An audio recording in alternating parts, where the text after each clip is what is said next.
Break के बाद आपका फिर स्वागत है हमारे इस खास कार्यक्रम तंदुरुस्ती हजार नियामत में। तो चलिए डॉक्टर साहब से कुछ और अधिक जानकारी प्राप्त करते हैं हृदय रोग के बारे में।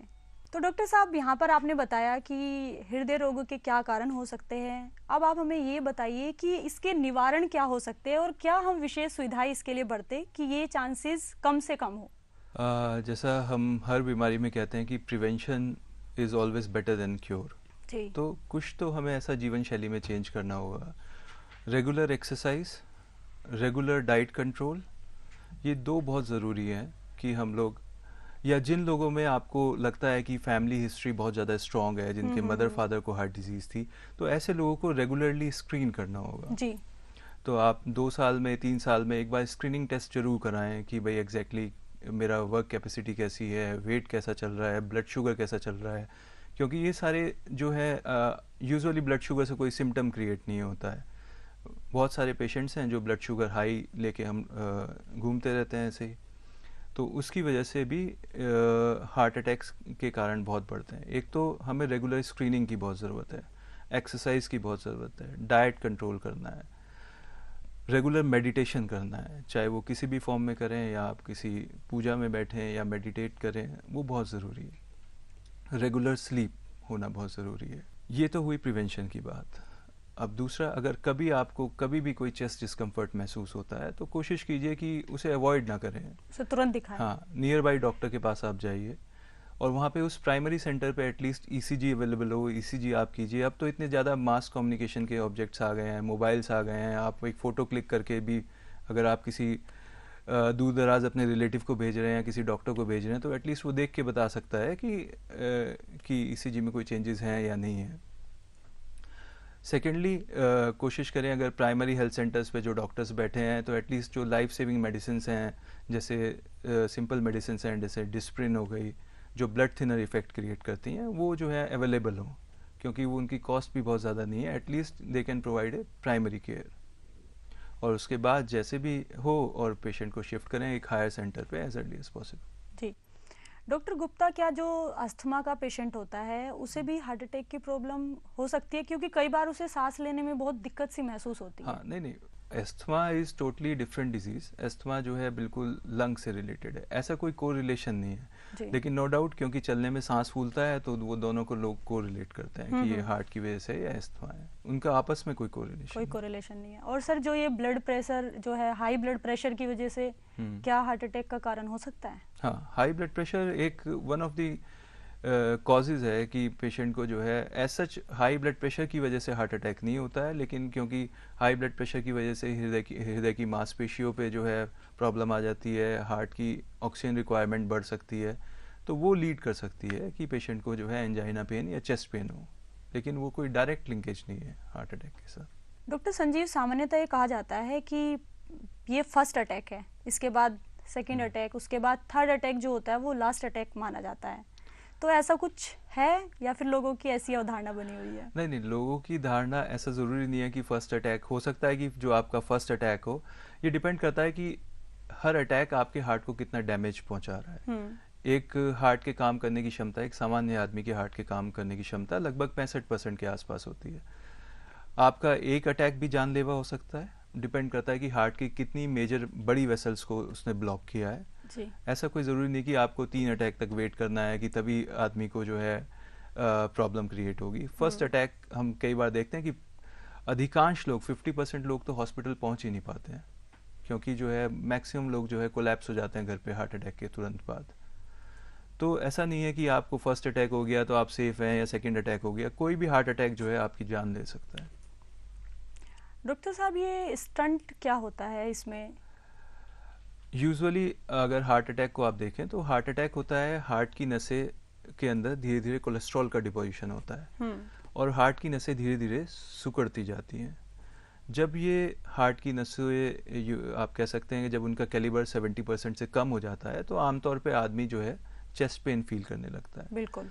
जिन नसों में ब्लॉकेज 70% से कम है, यूजुअली हम लोग उन्हें दबाव पे रखते हैं। ये हम डिसाइड करते हैं एंजियोग्राफी होता है, हार्ट की नसों में हम लोग डाई इंजेक्ट करके देखते हैं, उससे हमें पता चलता है कि हार्ट की नसों में कितना ब्लॉकेज है। अगर हार्ट की नसों में यूजुअली ब्लॉकेज 70% से कम है तो हम लोग मेडिकेशंस पे रखते हैं। लेकिन अगर लगता है कि हार्ट की नसों में ब्लॉकेज 70% से ज़्यादा है तो फिर हमें जो है उस वेसल को ओपन करना होता है। आज से 10 या 12 साल पहले तो केवल बैलून से हम लोग ओपन कर देते थे वेसल्स को, लेकिन होता क्या था कि अधिकांश लोगों में यानी 30% लोगों के अंदर वो वेसल फिर से कोलैप्स कर जाती थी। स्टेंट एक मेटल का स्प्रिंग जैसी चीज होती है, आपने अगर देखा हो जो पेन के अंदर कभी आपने देखे हाँ स्प्रिंग वाले पेन अभी बिल्कुल बिल्कुल उसी तरीके से स्टेंट होता है, जिसको जो बैलून के ऊपर माउंटेड होता है।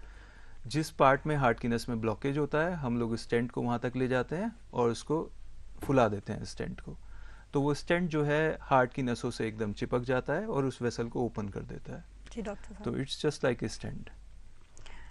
डॉक्टर संजीव गुप्ता, ये कोलेस्ट्रॉल की समस्या इसमें क्या बहुत महत्वपूर्ण रोल निभाती है? बेसिकली ये जो हार्ट डिजीज होती है वो डिपोजिशन होता है कोलेस्ट्रॉल का, कोलेस्ट्रॉल का, फाइब्रस टिश्यू का। तो जिन लोगों में सामान्य से ज़्यादा कोलेस्ट्रॉल लेवल्स हैं तो उन लोगों के अंदर चांसेस बढ़ जाते हैं, ठीक है। तो हमें कोशिश करना चाहिए, अगर एक कोलेस्ट्रॉल लेवल एक सर्टेन लेवल से हाई जा रहे हैं तो हमें डाइट कंट्रोल करना चाहिए, हमें कोलेस्ट्रॉल कम करने की दवाएं आती हैं वो लेना चाहिए। जी डॉक्टर साहब, कोलेस्ट्रॉल लेवल अगर बढ़ गया है तो इसे हम कंट्रोल में कैसे कर सकते हैं? कोलेस्ट्रॉल लेवल अगर सामान्य से ज़्यादा है तो यूजुअली पहले तो हम लोग 6 वीक्स का डाइट ट्रायल ज़रूर देते हैं। आपको अपना डाइट रेस्ट्रिक्ट करना होगा, जितने भी ऑयली फूड्स हैं वो बेसिकली रेस्ट्रिक्ट करने होंगे, सैचुरेटेड फैट्स हटाने होंगे डाइट से, जंक फूड्स हटाने होंगे। कोशिश करना है कि घर का खाना आप खाएं, और कुछ ऑयल्स को हम लोग बेटर मानते हैं, जैसे आपका ऑलिव ऑयल या येलो मस्टर्ड ऑयल, ये कुछ ऐसे ऑयल्स हैं जिनको हम बेटर मानते हैं कि ये जो है कोलेस्ट्रॉल लेवल्स को कम करते हैं या आर्टरीज में ऑब्स्ट्रक्शन कम क्रिएट करते हैं।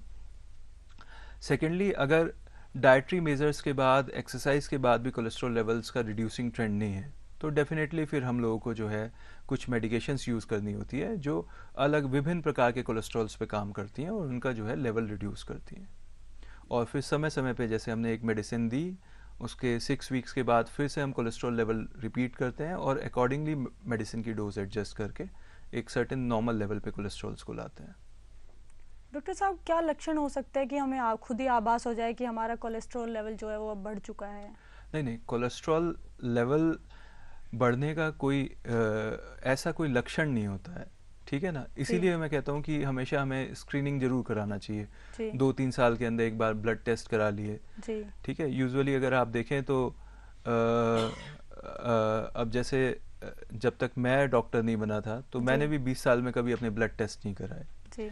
तो ये हमारी सोसाइटी में एज सच ये चीज़ें इनकल्टेटेड नहीं है कि हमें जो है ब्लड टेस्ट कराने हैं, रेगुलर चेकअप्स कराने हैं, तो हम लोग यूजुअली अवॉइड करते हैं। तो कोलेस्ट्रॉल लेवल्स, डायबिटीज़, ये सारी हिडन बीमारियां हैं, इनको आपको अवॉइड करने के लिए तो टेस्ट तो कराने ही होंगे, तभी बिना टेस्ट के हमें कुछ पता नहीं चलेगा, वरना वो फाइनली हार्ट अटैक का रूप लेती हैं, तभी हमें पता चलता है। जी डॉक्टर साहब, यदि एक हार्ट अटैक हो चुका है किसी रोगी को और उसका उपचार भी वह करा चुका है, तो दूसरा हार्ट अटैक उसको ना हो इसके लिए उसे क्या प्रिकॉशंस लेने चाहिए? देखिए, एक तो ये बात समझना होगा कि हार्ट अटैक जो है किसी बुखार या खांसी की तरह नहीं है कि आपने जो है 3-4 दिन ट्रीटमेंट ले लिया और उसके बाद जो है बुखार खांसी ठीक हो गया और उसके बाद आप मेडिकेशन फ्री हो गए। हार्ट अटैक हुआ आपकी हार्ट की एक नस में एक जगह ब्लॉकेज होने की, आपके पूरे शरीर में नसें फैली हुई हैं। जो डिजीज़ हार्ट में प्रोग्रेस कर रही है वो बाकी शरीर की बाकी हिस्सों में भी प्रोग्रेस कर रही होगी, वो नसों की ब्लॉकेज बाकी हिस्सों में भी प्रोग्रेस कर रही होगी। तो आपको दवाएं तो लाइफ लॉन्ग लेनी होंगी जी, ठीक है। रेगुलर फॉलोअप्स रखने होंगे और रेगुलर चेकअप कराना होगा। तो यूजुअली 3 मंथ्स में, 4 मंथ्स में हम लोग फॉलोअप के लिए कॉल करते हैं पेशेंट को। और दवाइयाँ जो हैं एक सर्टेन लेवल, जो दवाइयाँ होती हैं जो लिपिड्स को कंट्रोल करती हैं, दवाइयाँ जो ब्लड थिनर्स होते हैं, वो आपको लाइफ लॉन्ग लेने होते हैं। और साथ में हमें डायबिटीज़ कंट्रोल करना है, हाइपरटेंशन कंट्रोल करना है, रेगुलर वॉक के लिए पेशेंट को जाना है।